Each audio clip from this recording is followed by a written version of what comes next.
Tutti i morti vogliono riposare in pace, ma nella storia non tutti ci sono riusciti davvero. C'è chi è stato venduto, macinato, imbalsamato, usato come medicina o esposto in vetrina. Dalle mummie egizie usate come medicina, ai ladri di cadavere che facevano affari con l'università, fino ai filosofi che non riuscivano a smettere di partecipare nemmeno da morti. Oggi vi racconto la carriera postuma dei morti più sfruttati della storia. Altro che zombie, questi non tornavano a vivere, ma a lavorare sì.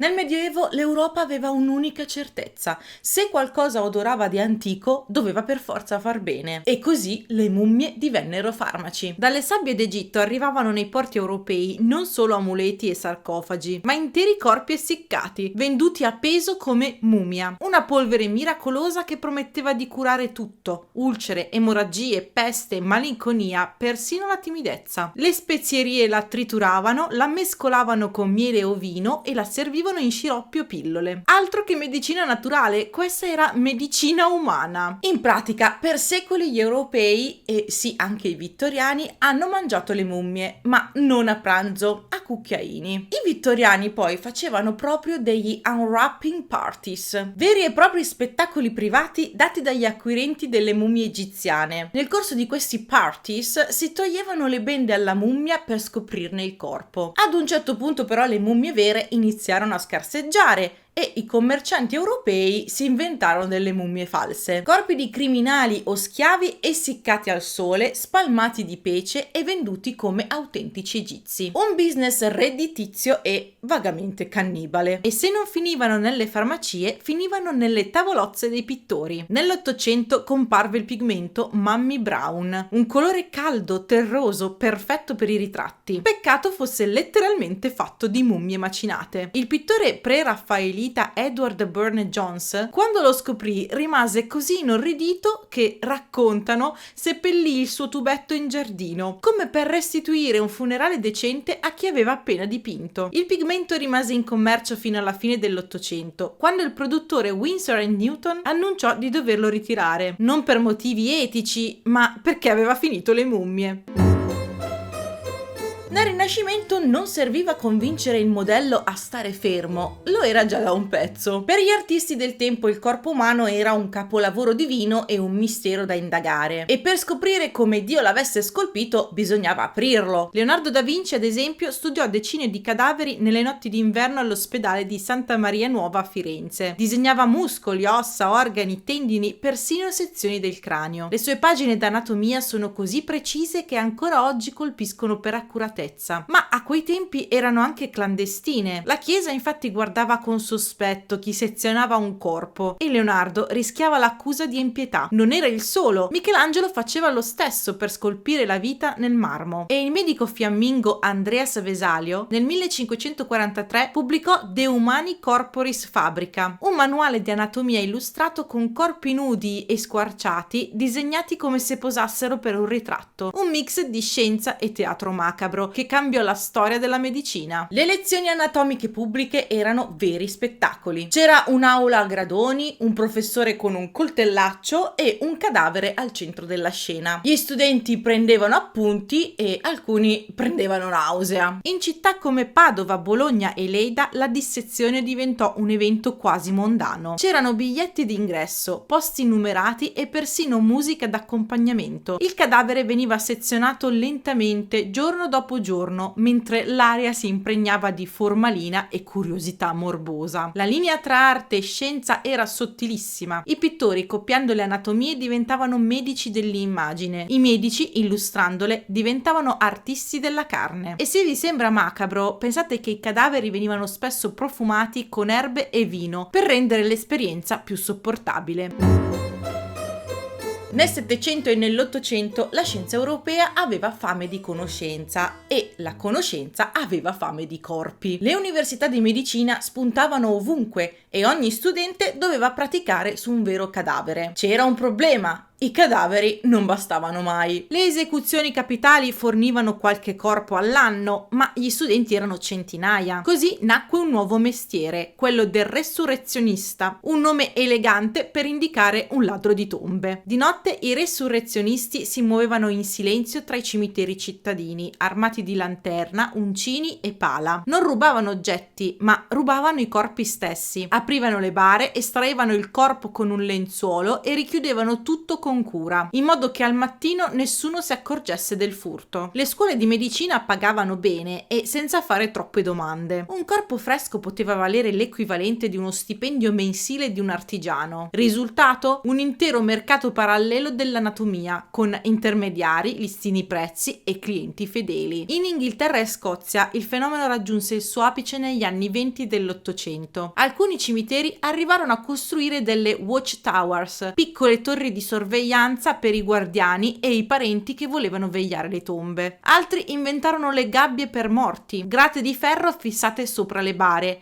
una specie di antifurto post mortem. Ma c'era chi decise di saltare la parte del cimitero. William Burke e William Hare, due locandini di Edimburgo, scoprirono che era più semplice produrre i cadaveri invece che cercarli. Tra il 1827 e il 1828 uccisero 17 persone, vendendo i corpi freschi al dottor Robert Knox, professore di anatomia. Ogni vittima garantiva un guadagno sicuro. Il problema è che i corpi erano così intatti e presentabili da insospettire gli studenti, e quando la verità emerse, l'orrore superò ogni fantasia gotica. E alla fine la giustizia fece il suo corso. Hare testimoniò contro Burke. Burke fu impiccato e il suo corpo consegnato alla scuola di medicina per essere dissezionato. Il karma certe volte ha un ottimo senso dell'umorismo. Lo scandalo scosse tutto il Regno Unito. Così nel 1832 fu approvato l'Anatomy Act, che permise agli ospedali e alle università di usare legalmente i corpi di chi moriva senza parenti. Da allora il furto di cadaveri scomparve quasi del tutto, ma la curiosità morbosa restò viva e così nelle fiere, nei musei, nei salotti borghesi, il corpo umano continuò ad essere un'attrazione. C'è chi lascia un'eredità morale, chi lascia una fortuna e c'è chi lascia se stesso. Jeremy Bentham, filosofo inglese del Settecento, era l'uomo delle idee utili. Letteralmente, infatti fondò la corrente dell'utilitarismo, secondo cui ogni azione umana deve servire al massimo bene per il massimo numero di persone. E a quanto pare aveva intenzione di applicare la regola anche post mortem. Nel suo testamento del 1832, Bentham scrisse istruzioni dettagliatissime per il suo corpo. Voleva essere dissezionato pubblicamente per fini didattici e poi ricomposto in modo da poter continuare a partecipare alla vita sociale. Un progetto che lui stesso battezzò Auto-Icon, che doveva servire a trasformare il filosofo in una statua di se stesso. Dopo la sua morte, il suo amico Thomas Southwood Smith eseguì le istruzioni. Il corpo venne imbalsamato, rivestito con abiti originali, il bastone e il cappello, e posto su una sedia dentro una teca di vetro. Un po' museo, un po' monumento, un po' compagno di corridoio. La parte più inquietante però era la testa. Voleva conservarla intatta, ma la procedura di essiccazione andò storta. Il risultato fu una maschera raggrinzita, con occhi di vetro e un sorriso da incubo. Così si decise di sostituirla con una replica di cera. La testa vera però fu conservata comunque e per anni scomparve. Gli studenti dello University College di Londra la rubavano regolarmente per scherzo, arrivando persino a chiederne un riscatto di 10 sterline. Oggi la testa originale è custodita in una cassaforte, mentre il corpo, l'auto-icon, è ancora esposto nei corridoi dello University College di Londra. La leggenda vuole che venga invitato simbolicamente ai consigli accademici, dove il segretario annota presente ma non votante. E così Bentham ha realizzato davvero il suo sogno: essere utile anche da morto.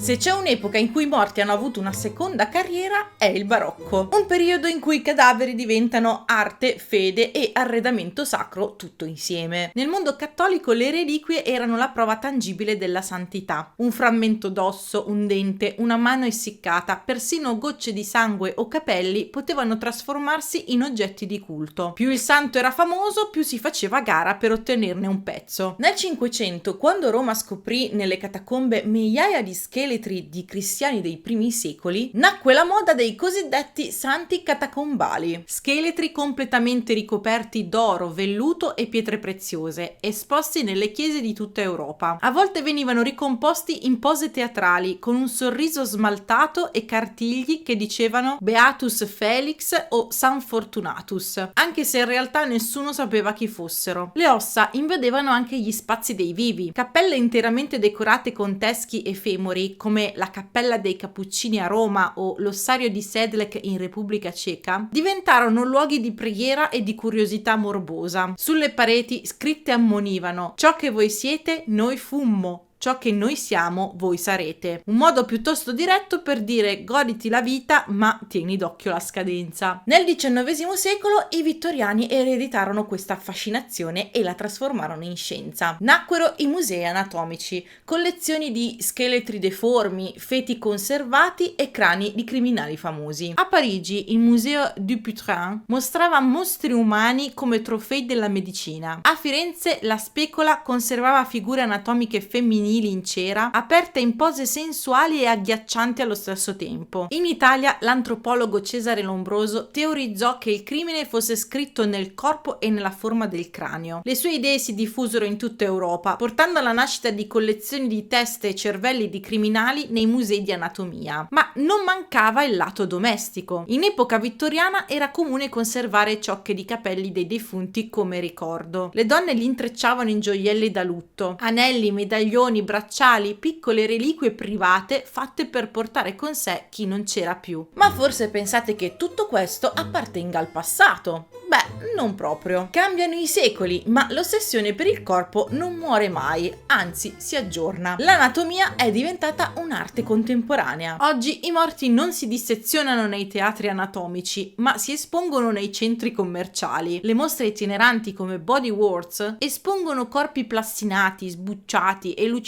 fino a sembrare statue. Nel frattempo è nato anche il turismo macabro. Ossare, cimiteri monumentali, catacombe, musei della morte, luoghi di pellegrinaggio per chi vuole guardare in faccia la fine. Online si vendono ancora reliquie e teschi su siti di collezionisti privati, mentre le aste propongono ciocche di capelli di scrittori, maschere funebri di Napoleone o Beethoven. Insomma, il mercato dei morti non si è mai fermato, ha solo cambiato piattaforma. E chissà, forse è proprio questo che ci affascina: vedere la morte ma da lontano, dominarla con uno sguardo, sentirla un po' più gestibile, un po' più estetica. Vi auguro buon Halloween e ricordate, se pensate che il vostro lavoro sia pesante, c'è qualcuno che ha continuato a lavorare anche da morto.